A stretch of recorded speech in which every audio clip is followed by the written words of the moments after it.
ಆತ್ಮೀಯ ಬಂಧುಗಳೇ, ಶ್ರೀಮದ್ ಭಾಗವತಂ ಸ್ಕಂದ 3 ಭಾಗ 1 ಅಧ್ಯಾಯ 15 ಭಗವದ್ಧಾಮದ ವರ್ಣನೆ. ಇದರಿಂದ ಇವತ್ತು 2 ಶ್ಲೋಕಗಳನ್ನು ತಿಳ್ಕೊಳ್ಳೋಣ. ಶ್ಲೋಕ 40. ಪೀತಾಂಶುಕೆ ಪೃಥುನಿತಂಬಿನಿ ವಿಸ್ಫುರಂತ್ಯ ಕಾಂಚ್ಯಾಲಿಭಿರ್ವಿರುತಯ ವನಮಾಲಯ ಚ ವಲ್ಗು ಪ್ರಕೋಷ್ಠವಲಯಂ ವಿನತಾ ಸುತಾಂಸೆ ವಿನ್ಯಸ್ತಹಸ್ತಮಿತರೇಣ ಧುನಾನಮಬ್ಜಂ. ಅನುವಾದ. ಅವನು ಅಂದರೆ ಭಗವಂತನು ವಿಶಾಲವಾದ ನಿತಂಬವನ್ನು ಮುಚ್ಚಿದ್ದ ಪೀತಾಂಬರದ ಮೇಲೆ ಹೊಳೆಯುವ ಕಟಿಬಂಧದಿಂದ ಅಲಂಕೃತನಾಗಿದ್ದನು ಮತ್ತು ಅವನು ಹೊಸ ಹೂವುಗಳ ಮಾಲೆಯೊಂದನ್ನು ಧರಿಸಿದ್ದನು. ಆ ಮಾಲೆಯು ಝೇಂಕರಿಸುವ ದುಂಬಿಗಳಿಂದ ವಿಶಿಷ್ಟವಾಗಿದ್ದಿತು. ಅವನ ಸುಂದರವಾದ ಮಣಿಕಟ್ಟುಗಳು ಕಡಗಗಳಿಂದ ಶೋಭಿತವಾಗಿದ್ದವು. ಅವನು ತನ್ನ ಒಂದು ಕೈಯನ್ನು ತನ್ನ ವಾಹನವಾದ ಗರುಡನ ಮೇಲೆ ಇರಿಸಿದ್ದನು, ಇನ್ನೊಂದು ಕೈಯಲ್ಲಿ ತಾವರೆ ಹೂವನ್ನು ಹಿಡಿದು ತಿರುಗಿಸುತ್ತಿದ್ದನು. ಶ್ಲೋಕ 41. ವಿದ್ಯುತ್ ಕ್ಷಿಪನ್ ಮಕರ ಕುಂಡಲ ಮಂಡನಾರ್ಹ ಗಂಡಸ್ಥ ಲೋನ್ನ ಸಮುಖಂ ಮಣಿಮತ್ಕಿರೀಟಂ ದೋರ್ದಂಡ ಷಂಡ ವಿವರೆ ಹರತಾ ಪರಾರ್ಧ್ಯ ಹಾರೇಣ ಕಂಧರಗತೇನ ಚ ಕೌಸ್ತುಭೇನ. ಅನುವಾದ. ಮಿಂಚನ್ನು ಮೀರಿಸುವ ಕಾಂತಿಯುಳ್ಳ ಮಕರ ಕುಂಡಲಗಳ ಸೌಂದರ್ಯವನ್ನು ಹೆಚ್ಚಿಸತಕ್ಕ ಕಪೋಲಗಳಿಂದ ಅವನ ಮುಖವು ಸುಂದರವಾಗಿದ್ದಿತು. ಅವನ ನಾಸಿಕವು ಎತ್ತರವಾಗಿದ್ದಿತು ಮತ್ತು ಅವನ ತಲೆ ರತ್ನಖಚಿತ ಕಿರೀಟದಿಂದ ಆವೃತವಾಗಿದ್ದಿತು. ಅವನ ರಟ್ಟೆಯ ನಡುವೆ ಮನೋಹರವಾದ ಹಾರವು ತೂಗಾಡುತ್ತಿದ್ದಿತು. ಅವನ ಕಂಠವು ಕೌಸ್ತುಭ ಎಂಬ ಹೆಸರಿನ ರತ್ನದಿಂದ ಅಲಂಕೃತವಾಗಿದ್ದಿತು. ಇವು ಶ್ಲೋಕಗಳು ಮತ್ತು ಅವುಗಳ ಅನುವಾದ. ಈಗ ಭಾವಾರ್ಥದ ಮೂಲಕ ನಾವು ಇದರ ಅರ್ಥವನ್ನು ತಿಳ್ಕೊಳ್ಳೋದಕ್ಕೆ ಪ್ರಯತ್ನ ಮಾಡೋಣ.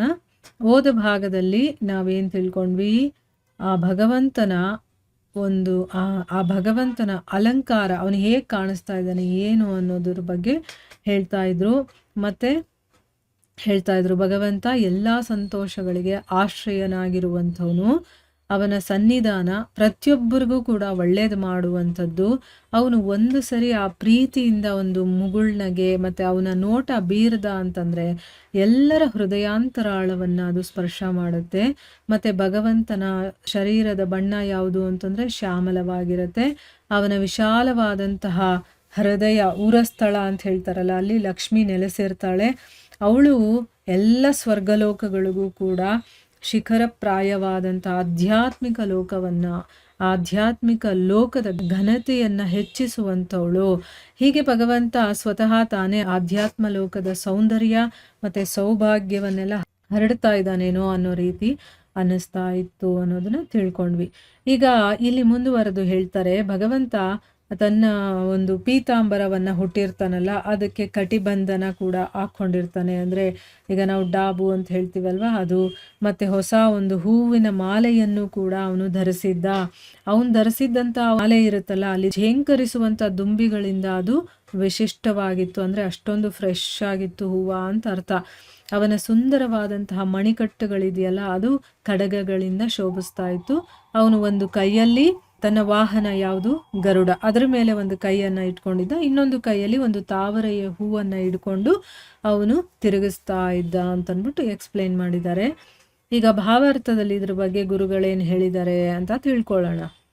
ಮುನಿಗಳು ವೈಯಕ್ತಿಕವಾಗಿ ಅನುಭವಿಸಿದ ಹಾಗೆ ಇಲ್ಲಿ ದೇವೋತ್ತಮ ಪುರುಷನ ಪೂರ್ಣ ವರ್ಣನೆ ಇದೆ. ಭಗವಂತನ ಶರೀರವು ಪೀತಾಂಬರದಿಂದ ಆವೃತವಾಗಿದ್ದಿತು ಮತ್ತು ಅವನ ಸೊಂಟವು ತೆಳುವಾಗಿದ್ದಿತು. ವೈಕುಂಠದಲ್ಲಿ ದೇವೋತ್ತಮ ಪುರುಷನ ಎದೆಯಲ್ಲಾಗಲಿ ಅವನ ಒಡನಾಡಿಗಳಲ್ಲಿ ಯಾವನೊಬ್ಬನ ಎದೆಯಲ್ಲಾಗಲಿ ಒಂದು ಹೂಮಾಲೆ ಇದ್ದರೆ ಅಲ್ಲಿ ಝೇಂಕರಿಸುವ ತುಂಬಿಗಳು ಇರುತ್ತವೆ ಎಂದು ವರ್ಣಿಸಲಾಗಿದೆ. ಈ ಎಲ್ಲ ಅಂಶಗಳು ಭಕ್ತರಿಗೆ ತುಂಬ ಸೊಗಸು ಮತ್ತು ಮನಸೆಳೆಯುವಂತಹವು. ಭಗವಂತನ ಕೈಗಳಲ್ಲಿ ಒಂದು ಅವನ ವಾಹನವಾದ ಗರುಡನ ಮೇಲೆ ಊರಿದ್ದಿತು ಮತ್ತು ಇನ್ನೊಂದು ಕೈಯಲ್ಲಿ ಅವನು ಕಮಲ ಪುಷ್ಪವನ್ನು ತಿರುಗಿಸುತ್ತಿದ್ದ. ಇದು ದೇವೋತ್ತಮ ಪುರುಷನಾದ ನಾರಾಯಣನ ವೈಯಕ್ತಿಕ ಲಕ್ಷಣಗಳಾಗಿವೆ.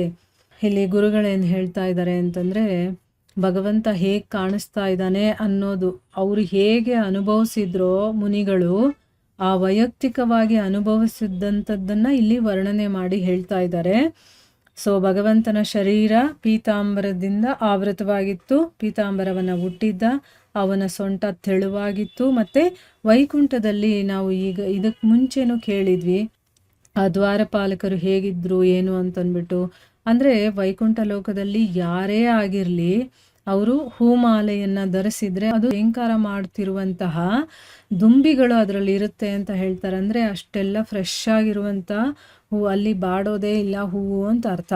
ಈ ವರ್ಣನೆಗಳನ್ನೆಲ್ಲ ಯಾಕೆ ಮಾಡ್ತಾರೆ ಅಂತಂದರೆ ಈ ವರ್ಣನೆಗಳನ್ನು ಕೇಳೋದಕ್ಕೆ ಭಕ್ತರಿಗೆ ತುಂಬ ಇಷ್ಟ ಆಗುತ್ತೆ, ಅವ್ರ ಮನಸ್ಸನ್ನು ಸೆಳೆಯುವಂಥದ್ದು. ಅದಕ್ಕೋಸ್ಕರನೇ ಈ ರೀತಿಯ ಎಲ್ಲ ವರ್ಣನೆಗಳನ್ನು ಮಾಡ್ತಾರೆ. ಮತ್ತು ಭಗವಂತನ 2 ಕೈಗಳಿರುತ್ತಲ್ಲ, ಒಂದು ಕೈ ಅವನ ವಾಹನ ಗರುಡದ ಮೇಲೆ ಊರಿದ್ದ, ಇನ್ನೊಂದು ಕೈಯಲ್ಲಿ ಕಮಲ ಪುಷ್ಪವನ್ನ ತಿರುಗಿಸ್ತಾ ಇದ್ದ. ಇದು ದೇವೋತ್ತಮ ಪುರುಷನಾದಂತಹ ನಾರಾಯಣ ಇದಾನಲ್ಲ, ಅವನ ವೈಯಕ್ತಿಕ ಲಕ್ಷಣ. ಆ ನಾರಾಯಣ ಹೇಗೆ ಕಾಣಿಸ್ತಾನೆ ಅಂದರೆ ಈ ರೀತಿ ಅವನು ಇರ್ತಾನೆ ಅನ್ನೋದನ್ನ ನಾವು ಇಮ್ಯಾಜಿನೇಷನ್ ಮಾಡ್ಕೋಬಹುದು. ಮುಂದಿನ ಶ್ಲೋಕದಲ್ಲಿ ಹೇಳ್ತಾ ಇದ್ದಾರೆ, ಮಿಂಚನ್ನು ಕೂಡ ಮೀರಿಸುವಂತಹ ಕಾಂತಿ ಇರುವಂತಹ ಮಕರ ಕುಂಡಲಗಳನ್ನ ಭಗವಂತ ತೊಟ್ಟಿದ್ದಾನೆ. ಅದರ ಸೌಂದರ್ಯವನ್ನ ಹೆಚ್ಚಿಸುವಂತಹ ಕಪೋಲಗಳಿಂದ ಅವನ ಮುಖ ತುಂಬಾ ಸುಂದರವಾಗಿತ್ತು. ಈಗ ಅವನ ಹಣೆ ಆಗಿರ್ಬೋದು, ಅವನ ಕಿವಿಯಲ್ಲಿ ಮಕರ ಕುಂಡಲಗಳಾಗಿರ್ಬೋದು, ಎಷ್ಟು ಚೆನ್ನಾಗಿದೆ ಅಂದರೆ ಅದರಿಂದ ಏನಾಗ್ತಾ ಇದೆ, ಅವನ ಮುಖದ ಸೌಂದರ್ಯ ಇನ್ನೂ ಹೆಚ್ಚುತ್ತಾ ಇದೆ. ಅವನ ನಾಸಿಕ ತುಂಬ ಎತ್ತರವಾಗಿತ್ತು, ಅಂದರೆ ಉದ್ದವಾಗಿತ್ತು. ಮತ್ತು ಅವನ ತಲೆ ರತ್ನ ಖಚಿತ ಕಿರೀಟದಿಂದ ಆವೃತವಾಗಿತ್ತು. ಅವನು ಹಾಕ್ಕೊಂಡಿದ್ದಂತಹ ಕಿರೀಟ ಇದೆಯಲ್ಲ, ಅದು ರತ್ನಗಳಿಂದ ಮಾಡಿರುವಂಥದ್ದು. ಅವನ ರಟ್ಟೆಗಳು ಅಂದರೆ 2 ಭುಜಗಳಿದೆಯಲ್ಲ, ಅದರ ಮಧ್ಯೆ ಒಂದು ಆ ಹೂವಿನ ಹಾರ ಇತ್ತಲ್ಲ, ಆ ಹಾರ ತೂಗಾಡ್ತಾ ಇತ್ತು. ಅವನ ಕಂಠ ಇದೆಯಲ್ಲ, ಅದರಲ್ಲಿ ಕೌಸ್ತುಭ ಅನ್ನುವಂತಹ ಒಂದು ರತ್ನ ಅದರಿಂದ ಅಲಂಕೃತವಾಗಿತ್ತು. ಈಗ ನಾವು ಕೇಳಿದ್ದೀವಲ್ವ ಕೌಸ್ತುಭ ಹಾರ ಅಂತ, ಅದನ್ನು ಹಾಕ್ಕೊಂಡಿರ್ತಾನೆ ಭಗವಂತ ಅಂತ, ಅದನ್ನು ಇಲ್ಲಿ ಹೇಳ್ತಾ ಇದ್ದಾರೆ. ಅಂದರೆ ಈ 2 ಶ್ಲೋಕಗಳಲ್ಲೂ ಕೂಡ ಆ ಮುನಿಗಳು ಭಗವಂತನನ್ನ ನೋಡಿರ್ತಾರಲ್ಲ, ಅದರ ಸೌಂದರ್ಯದ ವರ್ಣನೆಯನ್ನ ಮಾಡಿದ್ದಾರೆ. ಸೊ ಈಗ ನಾರಾಯಣ ಹೇಗೆ ಕಾಣಿಸ್ತಾನೆ ಅನ್ನೋದು ನಮಗೆ ಗೊತ್ತಾಯ್ತಲ್ವಾ. ಮುಂದೇನಾಗುತ್ತೆ ಅಂತ ನಾವು ಮುಂದಿನ ಭಾಗದಲ್ಲಿ ತಿಳ್ಕೊಳ್ಳೋಣ. ಹರೇ ಕೃಷ್ಣ.